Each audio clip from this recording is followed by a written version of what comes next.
Valérie Lorenz-Poinceau, bonjour. Bonjour. Alors, le médicament que vous avez toujours dans votre sac à main, peu importe la saison, peu importe le mois, c'est quoi? Alors, ça ne va sans doute pas vous étonner, mais c'est un médicament homéopathique qui s'appelle Arum Triphyllum. C'est un médicament qui sert pour les extinctions de voix, parce que, comme vous pouvez l'imaginer, je parle beaucoup et donc je parle souvent. Et en fait, voilà, j'ai la gorge sensible, donc c'est un médicament que j'ai toujours sur moi si je sens que la voix commence à voilà, avoir des difficultés.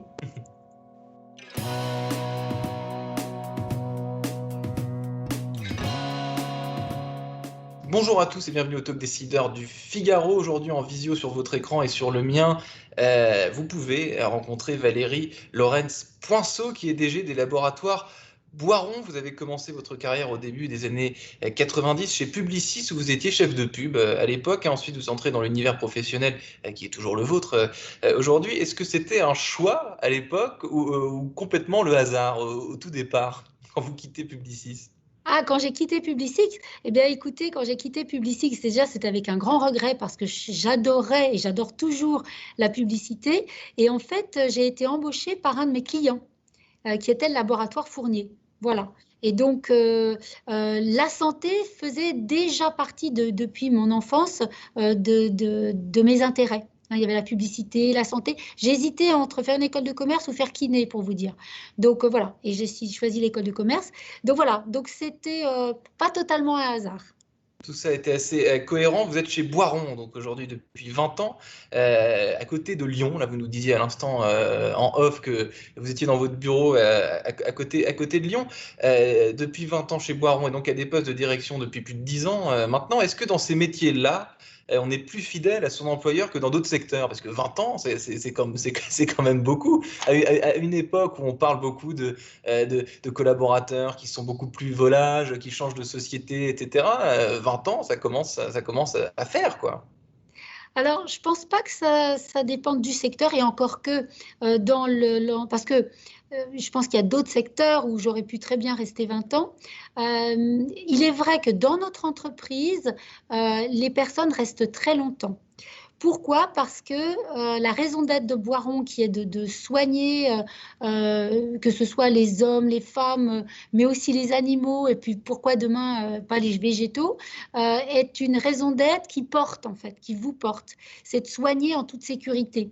Et en fait, une fois j'allais dire qu'on a mis un pied dedans, c'est tellement passionnant que si vous êtes quelqu'un de passionné, et j'en fais partie, ben vous avez envie de tirer la pelote et vous avez envie de contribuer à quelque chose qui finalement est beaucoup plus grand que vous. Hein. Et vous contribuez quelque part, nous tous ici, on a l'impression de faire bouger les lignes de la médecine et d'aider beaucoup de monde, donc c'est ce qui nous passionne.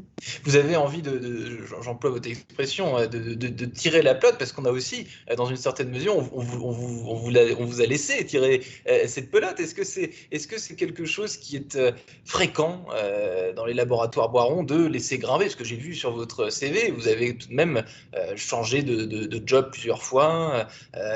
On vous a pas laissé pendant 10 ans dans le même, dans le même job. On vous a donné du grain à moudre, des challenges, etc.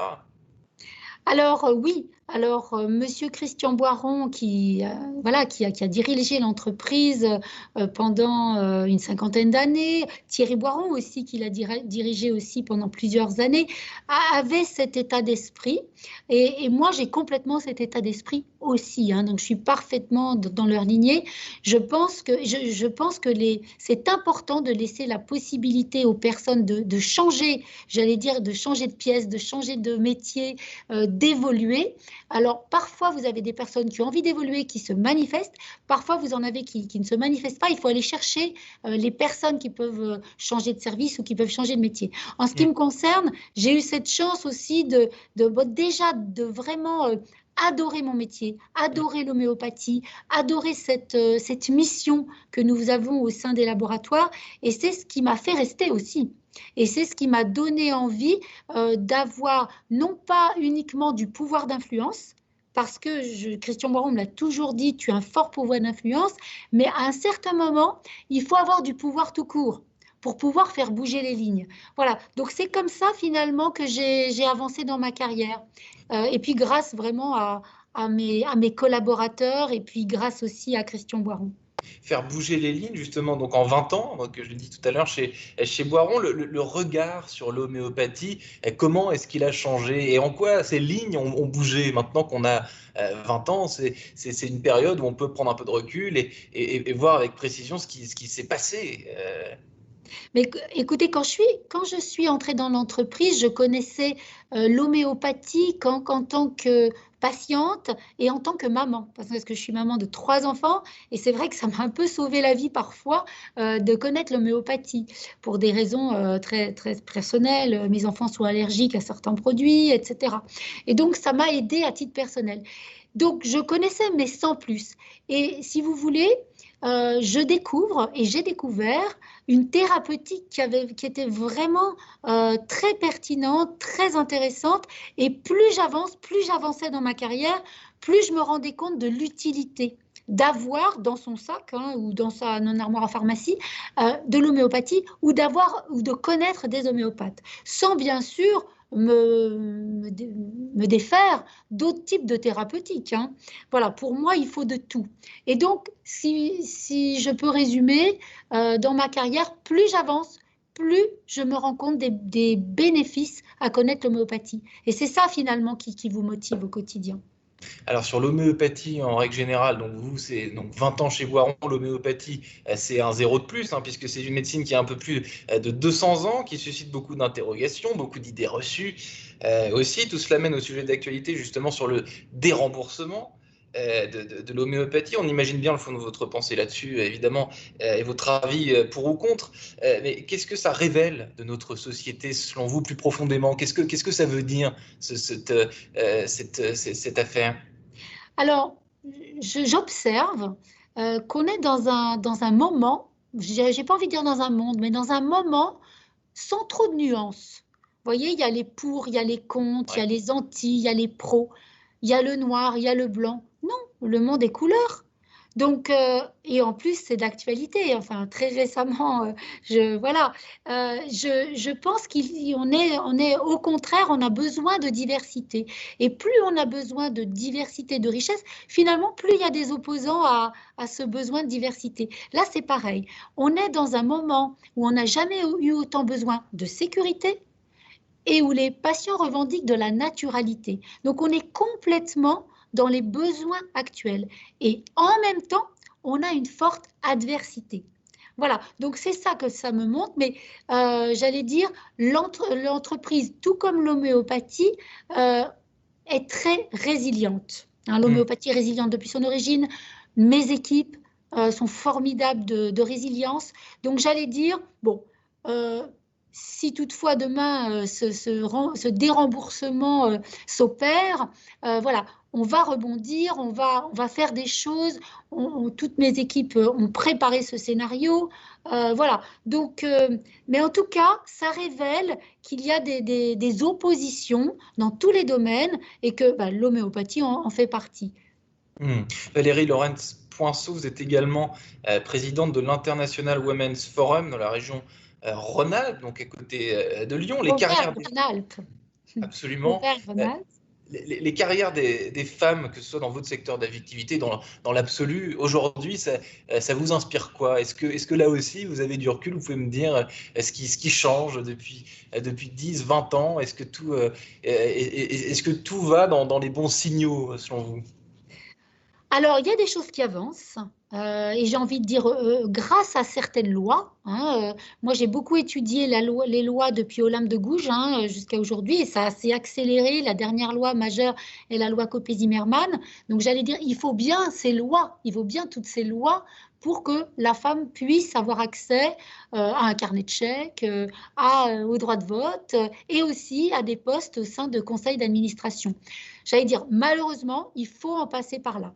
Voilà. Et heureusement, il y a des hommes qui sont très ouverts. Moi, j'ai eu la chance d'avoir sur mon chemin Christian Boiron, Thierry Boiron, qui sont des hommes très ouverts et qui m'ont permis d'accéder aussi au poste que j'ai aujourd'hui. Donc, il y a des personnes comme ça. Maintenant, il y a encore beaucoup à faire parce qu'il y a beaucoup d'endroits où il y a des résistances. Ce n'est pas parce qu'il y a la loi Copé-Zimmermann pour les conseils d'administration qu'il en va de même pour les COMEX, hein, donc les comités exécutifs. Donc il y a encore beaucoup de travail à faire, sans compter que dans certains pays, la place des femmes n'est pas facile du tout. Voilà, donc moi je suis très motivée pour, avec mes collègues, hein, qui sont aussi des femmes influentes dans l'équipe. Il y a Wendy Renard, par exemple, il y a aussi Marie-Sophie Obama qui s'occupe des femmes de l'ASVEL, mais il y a aussi la directrice du musée des tissus. Enfin, il y a tous les domaines sont représentés, de la culture, de la politique, des affaires, etc. Voilà, donc on est toutes très motivées pour aider les femmes à avoir accès à des postes qui permettent qui vont permettre au monde d'évoluer. Parce que je pense qu'il faut cet équilibre entre les hommes et les femmes. Valérie Lorenz-Poinceau, dernière question. Là, vous les avez cités plusieurs fois, donc je peux que finir par eux. La famille Boiron, qu'est-ce que ça change quand on est patronne d'une entreprise qui a été fondée justement par la famille, le côté familial, la patte familiale Boiron? Qu'est-ce que ça change aujourd'hui dans votre job et dans le job de toute l'entreprise? Je pense que vous voulez dire qu'il change par rapport à d'autres entreprises qui ne seraient pas familiales. Quand c'est des entreprises familiales, je pense que ça donne de la force.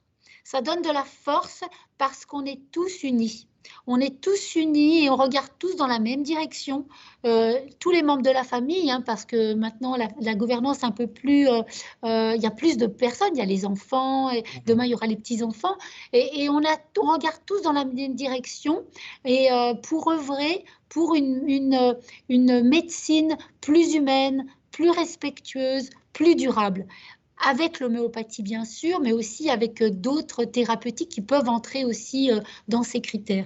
Voilà, et ça donne beaucoup de force et ça nous permet de tenir bon quand, comme vous l'avez dit, quand il y a certaines tempêtes. Merci infiniment Valérie Lorenz-Poinceau d'avoir répondu à mes questions pour le talk dessineur du Figaro. Je vous souhaite une excellente fin de journée. À vous également, merci.